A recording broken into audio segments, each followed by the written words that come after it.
It's over. Their relationship is done because Donald Trump can't stand losers. Elon Musk is coping, and it seems even his fan base is not eating this up. It's Liberation Day. Donald Trump is going to be liberating himself from his bestie. That's right. As I called it yesterday, the events are unfolding behind the scenes. Okay, get excited for it. Let's talk about another major L, another major crack in the Trump dam. I'm, of course, talking about the special elections that took place yesterday. 2 in the state of Florida, where, predictably, one of the dudes was named like Voldemort or something, and the other one was named like Expecto Patronum.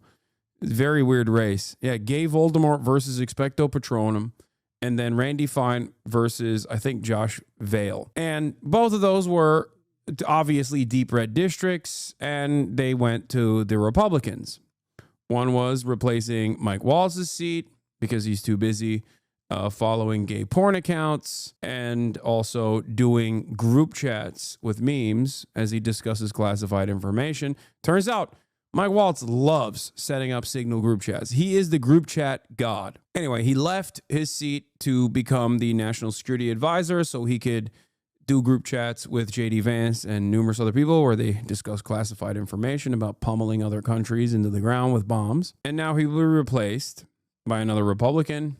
And the other is a guy who unfortunately didn't get the opportunity to make Signal group chats with members of the administration because maybe he likes giving money to teenagers a little too much on his Venmo accounts, and also is overall despised by the rest of the Republican caucus. I'm, of course, talking about Matt Gaetz.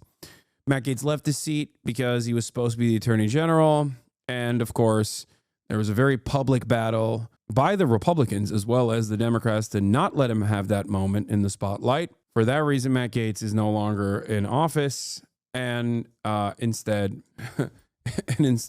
another Republican has taken his place in the special elections. Now, if you look at the Florida special elections, the Democrats lost, predictably, but they lost by basically half the margins that they had lost to Trump by. So it does show momentum against Donald Trump and against the Republican Party in general, even in deep red states, in deep red districts. So that's interesting to take note of. Having said that, there was also another special elections that took place in Wisconsin for the judicial race. The Supreme Court of the state of Wisconsin was about to either continue being a liberal Supreme Court with four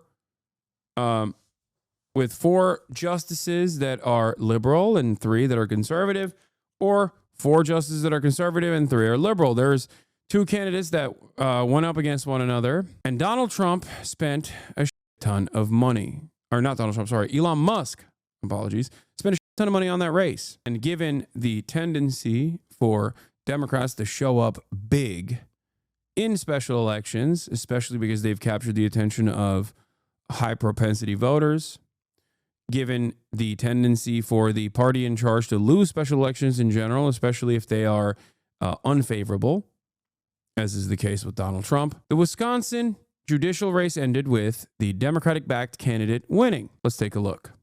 Turning now to some very rare good news for Democrats. A clear victory for their candidate, Susan Crawford, for a crucial seat on Wisconsin's Supreme Court. She beat out a Republican who was closely tied to President Trump, and the election was also seen as a test of political power, the power of billionaire Elon Musk, who spent millions on the race. Ed O'Keefe has been following it all for us. Ed, they said it was Elon's money versus liberal anger, and I guess the anger won. Good morning. Yeah, anger beat cash this time. Good morning, Tony. This was viewed as one of the first major political tests for President Trump and his coalition since he took office.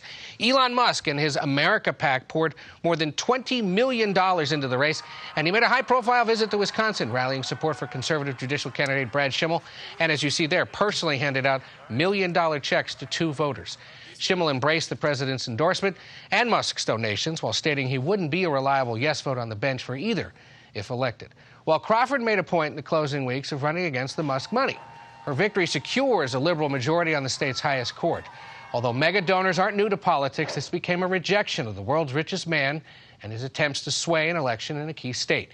And Musk... So, as I said yesterday, I predicted that this would go the way of the Democrat-backed candidate because of the reasons that I mentioned: high propensity voters and their likelihood to go out and vote in special elections, as opposed to low propensity voters, which make up a big chunk of the base of the Republican Party, which, you know, come out in major numbers during general elections and handily gave Donald Trump the electoral victory, but also the resentment that they feel towards the party in power versus the complacency that Republicans feel when their guy has won. I did the thing that I wanted to do. I went out and I voted for you.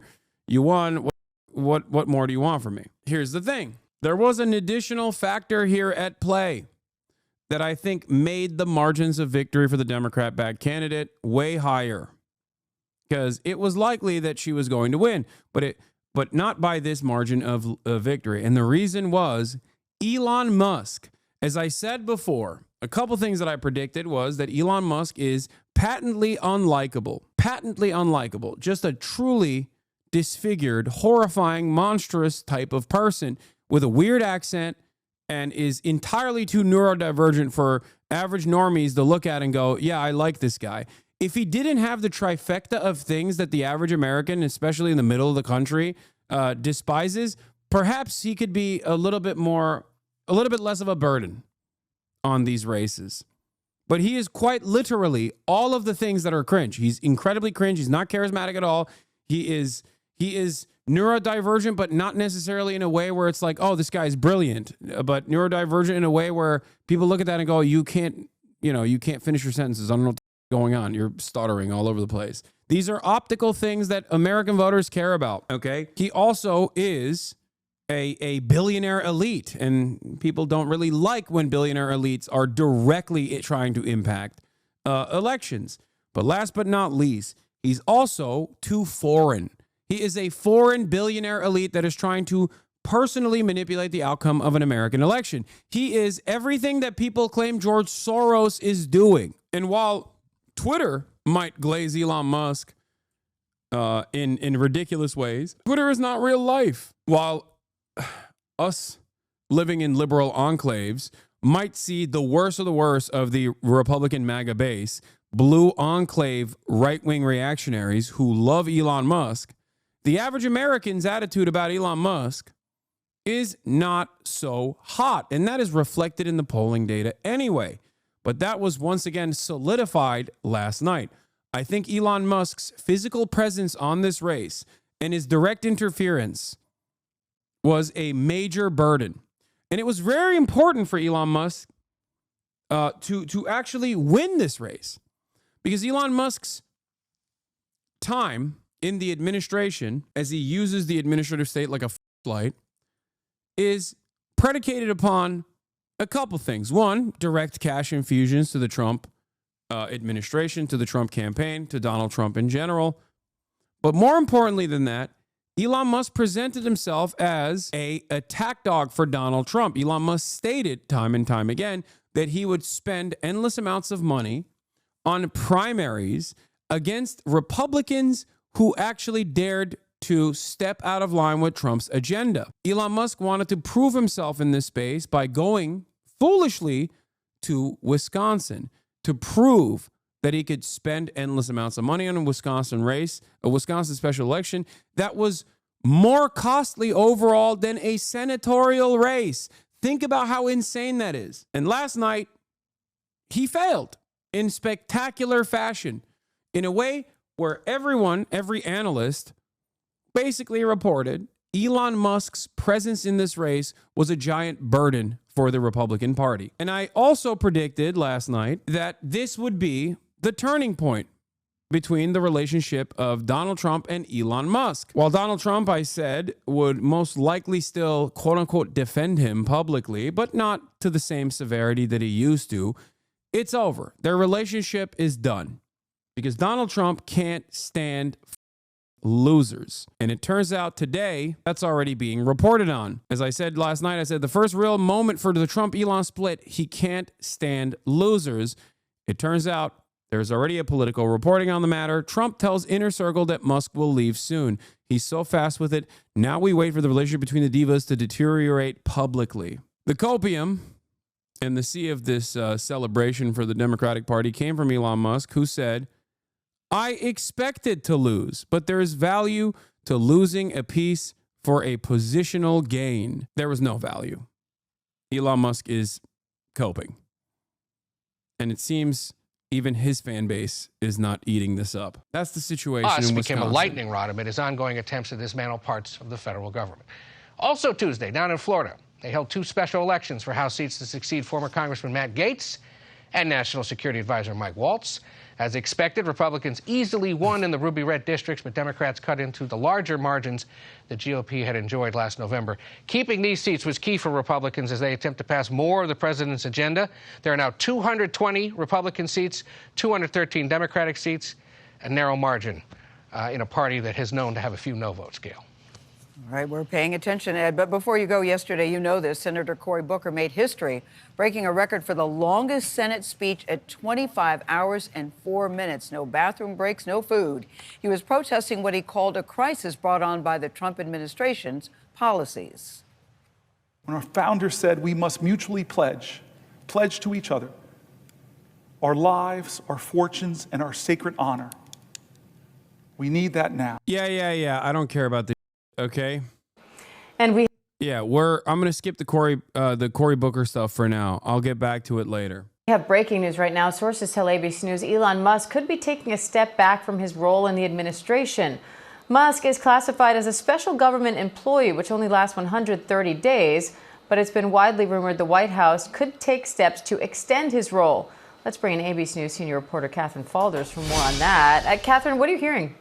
Yeah, so we know what Trump has said publicly here, but the timing of this in terms of what our sources are telling us that Trump is saying privately to advisors today is significant because, of course, it comes on the heels of that Wisconsin Supreme Court race where the Democrat there won. And we know that Musk poured millions of dollars. Musk and his groups poured millions of dollars into that race. So significant that Trump is saying this behind the scenes, but also important context to this is just a couple days ago in the Oval Office, Trump was asked very specifically about Musk's status as a special government employee, that 130-day limit. And Trump did indicate on Monday that Musk would be taking a step back in some way. Trump said he thinks that Musk is amazing. And he said, quote, but I also think he's got a big company to run. And so at some point, he's going to be going back. He wants to go back to his company. So essentially, Trump indicated there that after that limit was up, that Musk could be taking a step back. Trump was shielded from criticism by the cult of personality. Musk represented an outlet for Dems and disgruntled Republicans who would otherwise not criticize the Trump admin, a lightning rod for criticism. Well, he's a lightning rod for criticism because he's also incredibly annoying. I need you to understand something. He is unimaginably boring. He's gross. He's a freak. He doesn't have Trump's charisma. He doesn't. Trump is at least telegenic. He's zesty. He has a passion for the things he cares about, like Broadway musicals, Cats, Phantom of the Opera, Andrew Lloyd Webber. These are things that you can associate with him. Whether you like him or not, it doesn't matter. He's a telegenic figure. Elon Musk doesn't have any of those qualities. He just has a bunch of the dumbest people on a platform that he purchased, riding him into oblivion. He doesn't have any of that in the wild. It does not translate to real popularity. You cannot purchase real popularity this way. That's why a lot of these autistic billionaires hide in the shadows instead of constantly trying to narcissistically make themselves the forefront of these companies, okay? Because otherwise, they're going to be in broad daylight going, I'm becoming USA. And everyone's going to be like, what? This is the guy? This is the richest guy on the planet? What is going on? Now, look, some of Musk's defenders, according to sources that we're talking to in the White House, say that it's overblown, that Musk is being pushed out. And look, we're not saying that he's being pushed out. He could be taking a step back. You and I both know. Yeah. Also, Elon Musk is here contesting the White House narrative. Initially, that came out that was like, no, he's taking a back seat. Like, it's normal. He was going to. With Caroline Leavitt saying, this scoop is garbage. Elon Musk and President Trump have both publicly stated that Elon will depart from public service as a special government employee when his incredible work at Doge is complete. Yeah, exactly. Elon Musk has lost his lifeline, okay? Everyone is saying that he's departing. And he's like, oh, it's fake news. I'm departing because I'm leaving. You can't fire me. I quit. That's what this is. But it's not enough. It's not enough. We need more. Okay? We need more. Because Elon Musk and Donald Trump, in some ways, are cut from the same cloth. They are both narcissistic, thin-skinned man-children who are very stubborn and have a lot of pride. Therefore, I suspect that this relationship will deteriorate publicly as well as privately, as it's happening right now. Because once Trump recognizes that Elon Musk's attack dog, pit bull attitude at the behest of Donald Trump will not serve Trump's agenda, when Republicans call Donald Trump and say, please don't send Elon to our special elections or whatever, he will have no more use for Elon Musk. It's that simple, especially when Elon's unpopularity moves beyond being a vector for all the hatred, like a shield, because everyone is too focused on Elon Musk to shit on Donald Trump, into a genuine burden for Trump's administration and his agenda, as he has become now the singular nuisance. Trump is going to have to cut him out. They will either demand that he keep paying his way quietly and in private without making much of a hassle or without saying anything publicly, which I don't think Elon Musk will comply with. After all, this man is so narcissistic that he has to do his own announcements. He has to do his own product announcements. He thinks he's got Steve Jobs' charisma. He does not. So he won't just give them money without being while being relegated into the shadows. He will want to also keep speaking out. And the more he speaks out, the worse the outcomes will be, because association with Elon Musk is an immediate indication of corruption and billionaires interfering with American politics in ways that Americans clearly don't like. So I think Trump will have to cut or sever the ties publicly at a certain point. Know that Trump has lots of advisors inside the White House and outside the White House who he talks to every day and seeks advice from. So that will still continue. But in terms of Musk's employment status and it being up potentially at the end of May, that is obviously what seems to be a little bit uncertain at this point. And it is important context that Trump is indicating behind the scenes that Musk will take some form of step back here. So could Musk stay with the administration, but in some other capacity? Look, anything is possible. This gets back into our discussion about his status as a special government employee. I'm not sure, at least right now, that he will, unless the White House extends that in some way or he goes somewhere else in government.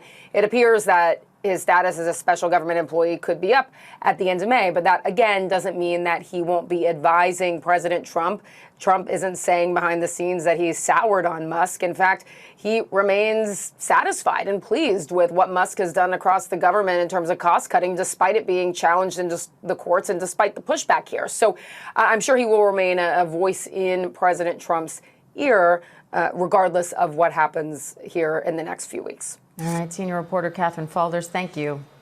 This morning, you can find some Democrats smiling, maybe for the first time in the last few months. That's after some good special election results, an outright. I will admit, I hate that Donald Trump did the tariff drop today, because I planned in the morning, I planned on spending most of the day on this and doing victory laps and talking about how glorious this is.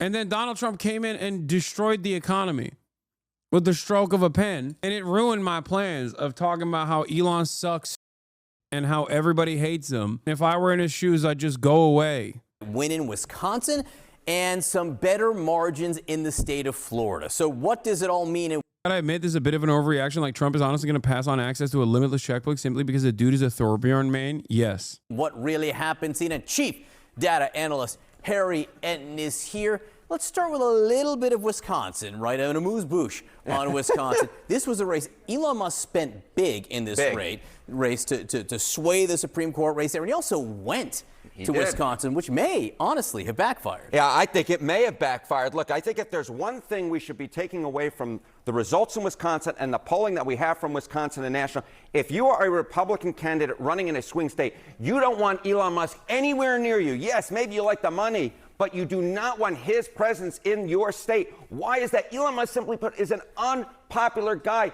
He is political poison. Look in Wisconsin, his net favorable rating, minus 12 points, 12 points underwater. That is an even worse number when you look nationally. Look at that. It's minus 17 points. So if there's one big lesson to take away from Wisconsin is Elon Musk does not help Republicans when he shows up. If anything, the data suggests that he hurts them. Republicans, stay clear. Like, look at this. Look at this stance. You're getting clowned on by a dude whose legs are buckling at the mere thought of destroying you with words. He got the hentai legs, dude. He's got the ooh-woo kawaii legs up in here. He's looking like me trying to do a Japanese dance. He's got the vibe in, bro. Chill. No, he dude. Elon Musk catching a fade from a dude whose knees are buckling in the process is amazing. Of Elon Musk, if you want to win in a swing state, at least in terms of his physical appearance in your state. All right, what did we see in terms of swings in Florida? What do we see in the terms of swings in Florida? You know, we were talking about Florida 6, and you can see it here. The election margins in the U.S. House District, you know, Donald Trump won the 6 by 30 points. Last night, what did we see? We saw the Republican Randy Fine win by 14. That's a swing of 16 points. But that's not anywhere near the swing we saw in Florida 1. Look at that. Donald Trump won it by 37 points. The Republican won last night, but only by 15. That's a 22-point swing. We're talking about an average 19-point swing from the baseline back in 2024 in just a matter of 4 or 5 months. These are massive shifts. These are massive shifts to the left. Democrats really have to like this, even if the Republicans added to their majority in terms of what this potentially means down the road.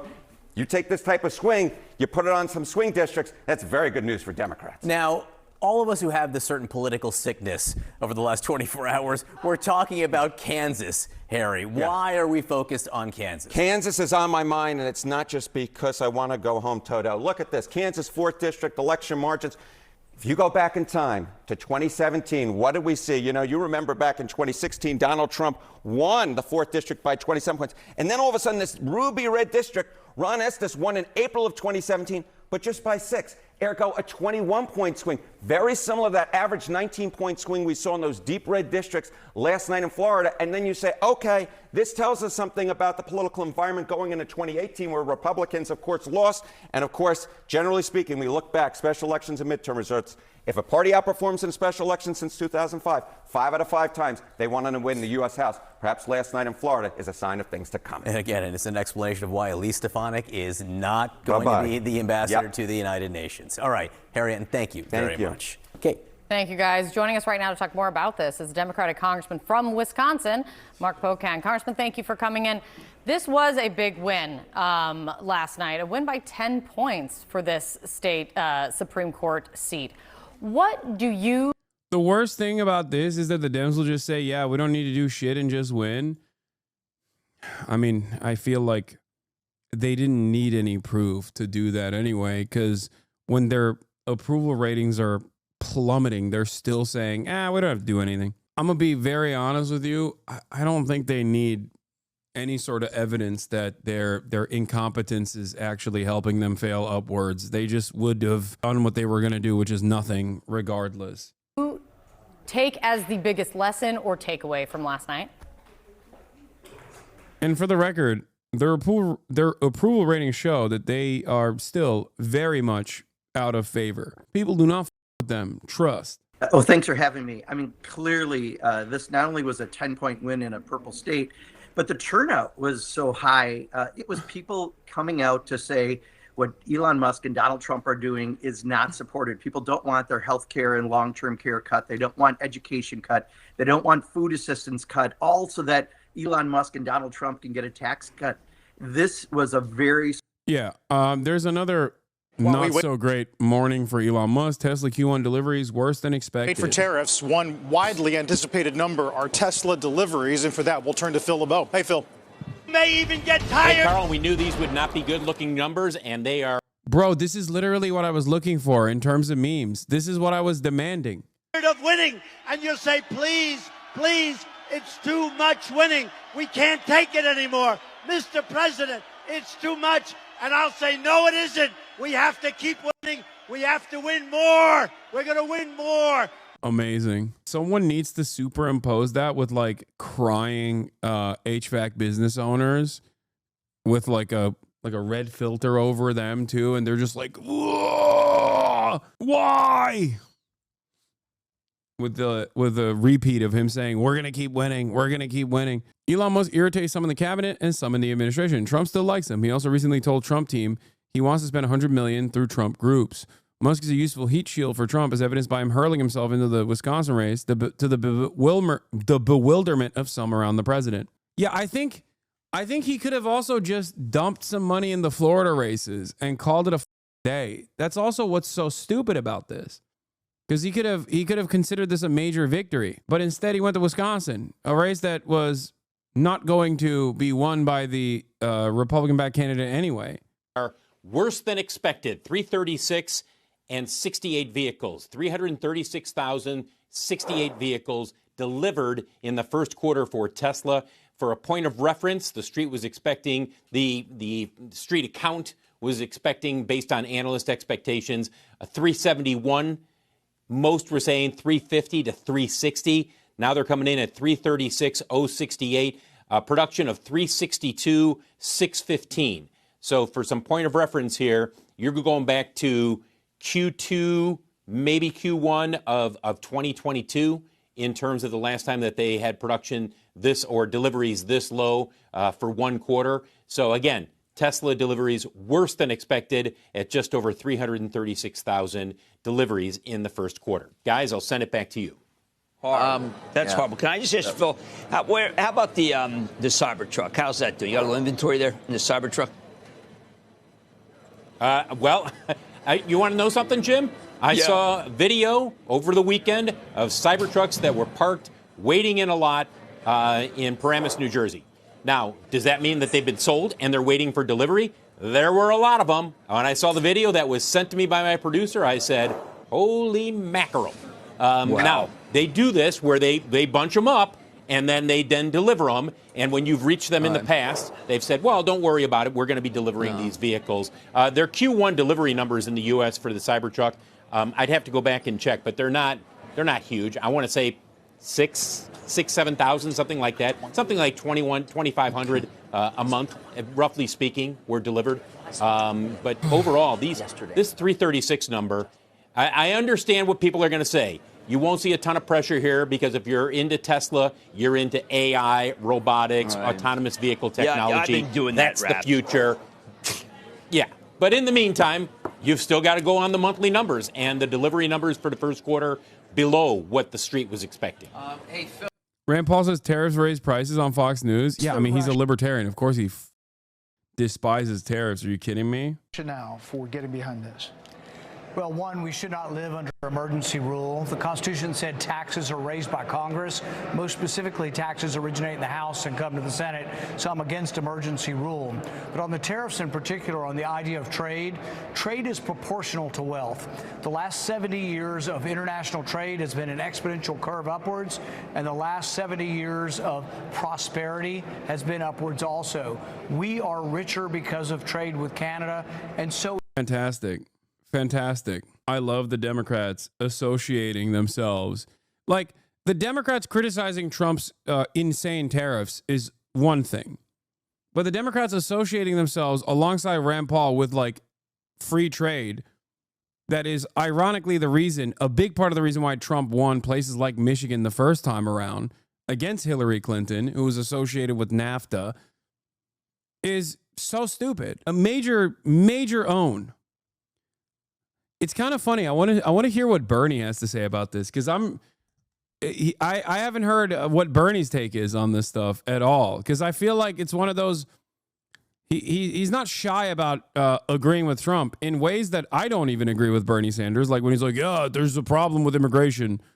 You know, of course we want to solve it, and Trump is solving it, or whatever. When he says that, I hate it. But this is one of the.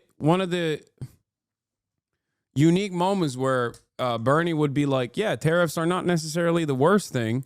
It's just the way Trump is doing it is idiotic. So is Canada. Whenever you trade with somebody, when an individual buys somebody else's product, it's mutually beneficial or you wouldn't buy it. If the trade is voluntary, it's always beneficial. There is no Canada versus the U.S. The consumer wins when the price is the lowest price. Tariffs raise prices and they're a bad idea for the economy. But what if this is, what's the rationale for getting behind? Why does Tim Kaine look like a shy child with his mom? Tim Kaine, why am I agreeing with Rand Paul? Help. No, don't agree with Rand Paul. Rand Paul's a libertarian freak who does not care that the American manufacturing has been gutted. Not surprisingly, Trump's overall tax and tariff proposal will make the very rich much richer and working families poorer. If you earn less than $360,000 a year, your taxes are going to go way up. If you're in the top 1%, don't worry, you save big. I'm surprised. I thought he would have said something about like Trump wanting to rebuild domestic manufacturing is an honest goal that I agree with, but the way he's going about it is silly, ridiculous, will be another wealth transfer to the riches, the very riches in this country.